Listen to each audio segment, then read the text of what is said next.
राम नाम की शक्ति जीवन में कभी हिम्मत न हारे। बहुत समय पहले की बात है। एक छोटे से गांव में एक साधारण किसान रहता था। उसका नाम रमेश था। रमेश गरीब था, लेकिन उसका मन बहुत बड़ा था। वह भगवान राम के प्रति गहरी श्रद्धा रखता था और हमेशा राम नाम का जाप करता रहता था।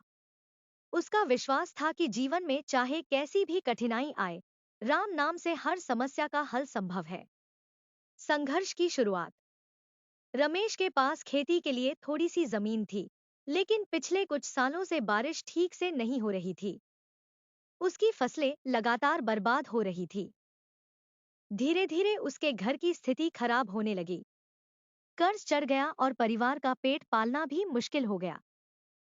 गांव के कुछ लोग उसका मजाक उड़ाते थे और कहते, रमेश, तुम्हारा राम नाम कुछ काम का नहीं है। इससे न तो पेट भरता है और न ही कर्ज चुकता होता है। लेकिन रमेश अपनी स्थिति से हार मानने की बजाय भगवान राम में अपनी श्रद्धा बनाए रखता। वह कहता, राम नाम में असीम शक्ति है। जब सही समय आएगा, सब ठीक हो जाएगा। पहली परीक्षा। एक दिन गांव में एक व्यापारी आया। वह गांव वालों से व्यापार के लिए मदद मांग रहा था। उसने रमेश से कहा, मैं तुम्हारी जमीन गिरवी रखकर तुम्हें पैसे दे सकता हूं। अगर व्यापार में सफलता मिली तो तुम्हारा कर्ज चुका दूंगा। रमेश ने मन ही मन राम का स्मरण किया और कहा, हे राम, आप ही मुझे सही रास्ता दिखाइए। थोड़ी देर सोचने के बाद उसने व्यापारी पर भरोसा किया और अपनी जमीन गिरवी रख दी। गांव वालों ने उसे मूर्ख कहा, लेकिन रमेश को भरोसा था कि भगवान राम उसके साथ हैं।